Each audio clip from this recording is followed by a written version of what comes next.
Primeiro, o novo nascimento. Segundo, o crer em Jesus e a consciência de perdão e libertação, que talvez seja quando efetivamente recebemos o Espírito Santo para habitar em nós.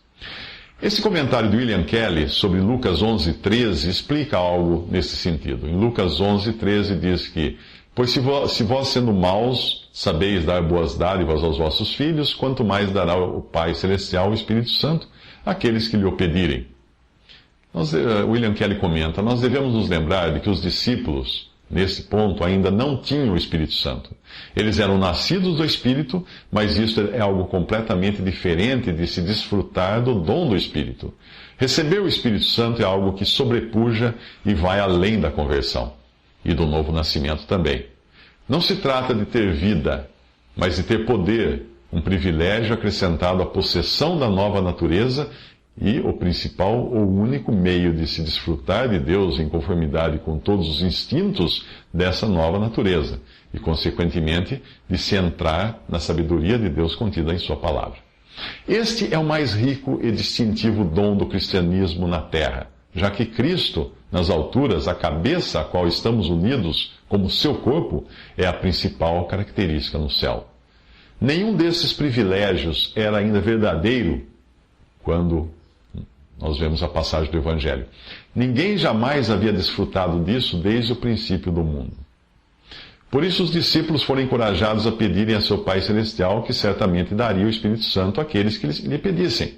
Os discípulos assim continuaram em oração, como nós nos encontramos em Atos 1,14, de modo que até mesmo após o Senhor ter morrido e ressuscitado, eles ainda não tinham recebido o Espírito Santo, mencionado nessa passagem.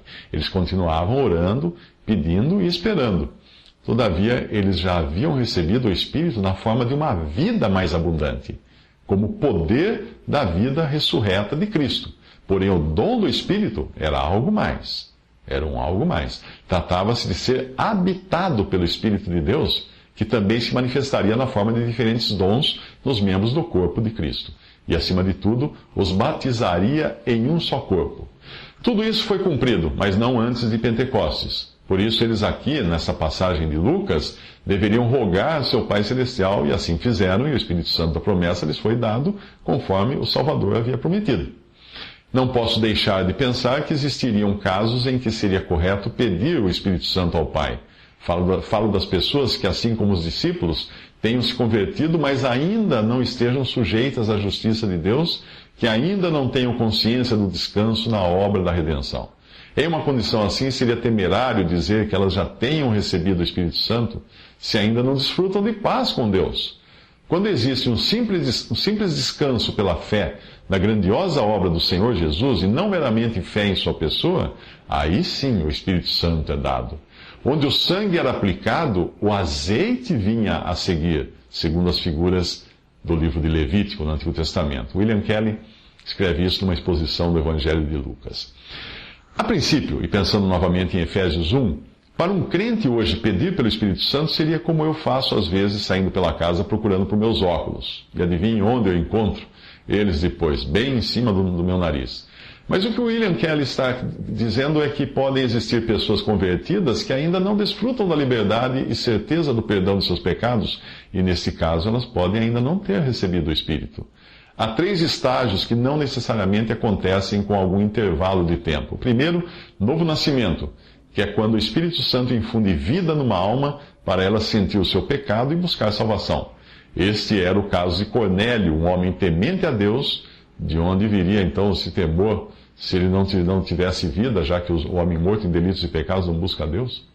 Eu entendo que o novo nascimento vem antes mesmo de crermos, porque é Ele que irá nos capacitar a crer.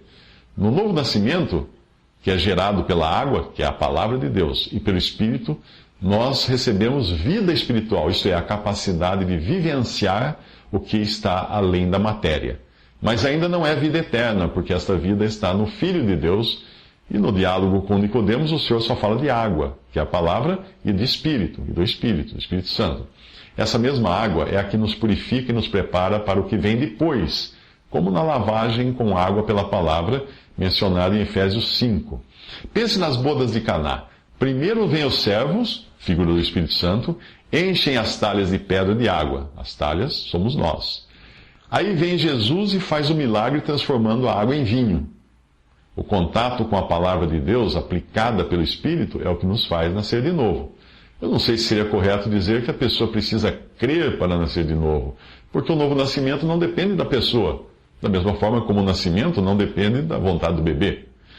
Depois do novo nascimento vem, em segundo lugar, a conversão, que é quando a pessoa crê em Jesus. Mas esse estágio em que a pessoa tem vida e é convertida, pode ser o que Paulo descreve em Romanos 7, até o versículo 24, quando ele diz: miserável homem que eu sou, quem me livrará do corpo desta morte? Ele tem vida. Caso contrário, não perceberia que em sua carne nenhum bem há. Ele é atribulado pelo pecado não confessado, mas ele não se sente liberto, porque não entendeu que a justiça de Deus já condenou a Cristo e, portanto, ele não será condenado. A terceira parte, então, o terceiro estágio, se a gente pudesse chamar assim, viria no versículo 25 de Romanos, onde ele dá o brado de vitória e libertação, e talvez aí esteja a diferença, que é quando o Espírito Santo vem habitar na alma e dá aquela certeza inabalável de perdão de pecados que você encontra até no crente que só dá nota fora, que fica atribulado por perder sua comunhão com Deus, mas que em nenhum momento coloca em dúvida a certeza da sua salvação. Veja que eu escrevo sempre talvez, porque nós não podemos querer criar um processo, já que Deus pode fazer as três coisas imediatamente no momento em que uma alma é vivificada pelo Espírito, ao mesmo tempo crê no Salvador e ao mesmo tempo recebe o Espírito Santo que lhe dá a certeza de vida eterna. Infelizmente, porém, muitos dos cristãos que nós encontramos por aí estão vivendo uma vida miserável de incerteza, achando que podem perder a salvação a qualquer momento, porque não entenderam o caráter definitivo da obra de Cristo e do sangue derramado na cruz. É na condição de alguém totalmente consciente de sua libertação completa que nós vemos a continuação de Romanos, capítulo 7, versículo 25, quando Paulo diz: dou graças a Deus por Jesus Cristo nosso Senhor, assim que eu mesmo com entendimento sirvo a lei de Deus, mas com a carne a lei do pecado. E aí ele entra Romanos 8, versículos 1 ao 3, agora, pois, já nenhuma condenação há para os que estão em Cristo Jesus, porque a lei do Espírito da vida em Cristo Jesus te livrou da lei do pecado e da morte. Porquanto que for impossível a lei no que estava enferma pela carne, isso fez Deus enviando o seu próprio Filho em semelhança de carne pecaminosa e no tocante ao pecado, e com efeito condenou Deus na carne o pecado. Eu usei aqui a versão revista e atualizada porque ela está mais exata no versículo 1, onde a versão corrigida, revista e corrigida do Almeida, existe uma frase condicional que não andam segundo a carne, mas segundo o Espírito, que não está nos melhores manuscritos e parece ter sido uma glosa tirada de uma outra parte também aqui da própria carta aos Romanos. Para complementar, eu entendo que, ainda que possam existir esses diferentes estágios na conversão, isso não significa que alguém que tenha passado pelo novo nascimento venha a sucumbir no meio do caminho, porque estou plenamente certo de que aquele que começou a boa obra em vós há de completá-la até o dia de Cristo Jesus, fala Filipenses 1,6. A diferença é que alguns passam a vida privados de experimentar o pleno perdão de seus pecados e desfrutar da liberdade dos filhos de Deus. Esses pensamentos que eu estou colocando aqui podem causar estranheza em alguns, e pode ter certeza de que comigo não foi diferente.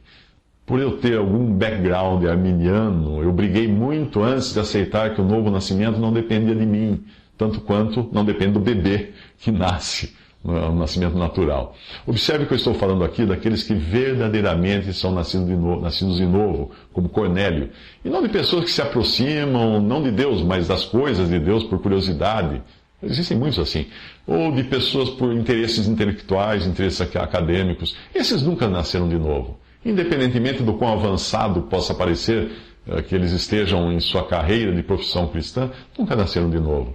É por isso que os seminários estão cheios de professores de teologia destituídos de vida, que são totalmente céticos em relação às Escrituras e colocam 1001 objeções à sua validade.